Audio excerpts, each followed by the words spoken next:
Colegas administradores, administradoras, quero conversar com vocês hoje um pouquinho sobre o orçamento público. E sempre no final do ano, começo de um novo ano, a imprensa cria grande burburinho, grandes debates, grandes páginas em rádio e televisão sobre esse assunto. E sempre se compara a questão orçamentária. Será que o presidente dos Estados Unidos, no caso o Obama, vai aprovar o orçamento? Será que a presidente Dilma, aqui no caso a presidente Dilma agora, vai aprovar o orçamento? Que consequências se não houver aprovação dos orçamentos? É preciso que você, colega administrador, fique bem ligado nisso. Em primeiro lugar, o orçamento público brasileiro, ele é autorizativo. Quer dizer, o Congresso aprova o orçamento e o chefe do Poder Executivo, no caso o presidente, vai executar esse orçamento se quiser. Ele está apenas autorizado. É diferente do caso americano, em que o Congresso americano aprova o orçamento e o presidente americano não pode mexer um cente, um valorzinho, um centavozinho naquele orçamento. Ele terá que gastar obrigatoriamente em cada uma das rubricas e das dotações previstas e aprovadas no parlamento. São efetivamente os poderes interdependentes, que não é o caso aqui no Brasil. Veja o maior número de atos que o presidente da República do Brasil faz. O governador, o prefeito, porque o filme se repete. Quer dizer, onde o boi vai, né, onde a vaca vai, que é a União, os boizinhos vão atrás, os estados e os municípios. Se repetem sempre. Né? A nossa federação é diferente da federação americana, ela veio de cima para baixo, enquanto que a federação americana se construiu de baixo para cima. É a mesma situação. O maior número de atos de um chefe do Poder Executivo é nomeando pessoas para cargos em comissões e alterando por decreto as dotações orçamentárias ao longo do ano. Em qualquer período, se você pegar um diário oficial da União, dos estados e dos municípios, vai verificar que o maior número de atos do chefe do Executivo, portanto, é nomear pessoas, exonerar pessoas e, num programa de trabalho que eles chamam de PT, um número enorme, né, transferir um PT de um para o outro. O que isso significa, por exemplo, comparativamente ao caso brasileiro?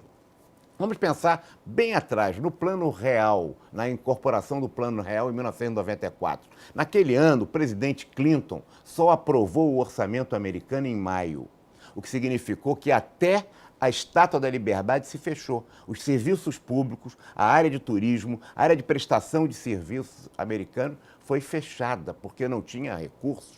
No caso brasileiro, naquele ano, o orçamento só se aprovou em 94, no último mês do exercício. E não aconteceu nada, viabilizou até o Plano Real.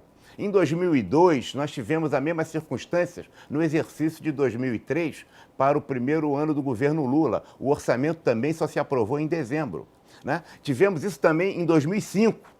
E agora estamos achando que isso pode acontecer conosco. Não. No caso brasileiro, a liberação do duodécimo. Né? O duodécimo é o orçamento anterior, 1/12 daquele orçamento que vai se gastando direitinho. E o orçamento, em verdade, acaba não tendo o peso do caso brasileiro que tem no caso americano. Nós estamos falando de um regime presidencialista. O governo americano, o sistema político americano é presidencialista, do brasileiro também. E, portanto, eles são comparáveis. Com uma diferença, o orçamento faz a diferença. E é preciso, então, para encerrar, que você reflita, colega, que o orçamento é a razão de ser do parlamento. Como é que surge o parlamento? Você pensará, foi para fazer leis. Não, não foi não. O parlamento surgiu para votar o orçamento. Lá na época do João Sem Terra, na Inglaterra, né, o irmão do Ricardo Colação de Leão, que tinha morrido nas cruzadas, ele começou a gastar muito dinheiro e aí os lordes se reuniram e falaram, não, esse rei vai ter que ter um limite. E ele precisou, então, vai ter que ter um orçamento para dizer de onde vai arrecadar o dinheiro e para onde vai gastar anualmente. Claro que logo depois, a seguir, mais adiante, o povo gostou daquilo, né? No primeiro foi criada a Casa dos Lordes, que é a origem do parlamento, e no segundo foi criada a Câmara dos Comuns, que é exatamente os deputados eleitos e que gerou, portanto, o Congresso como nós reconhecemos hoje. Colega administrador, orçamento é um instrumento fundamental da gestão pública. Aliás, não só da gestão pública, da empresa privada. Né? E se o orçamento público pode ser alterado do jeito que é no caso brasileiro, há estados e municípios brasileiros que alteram no exercício Mais de 100% do orçamento. Olha o que eu disse, mais de 100% do orçamento. Né?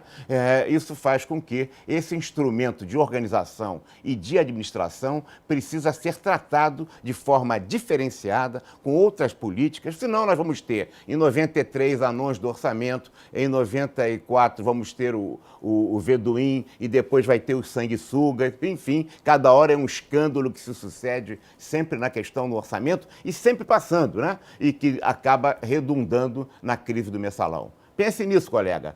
Orçamento é uma responsabilidade fundamental do profissional de administração. Mas no Brasil, ele não é nada mais do que uma ficção. Não se preocupe, o governo não vai parar se o orçamento não for aprovado.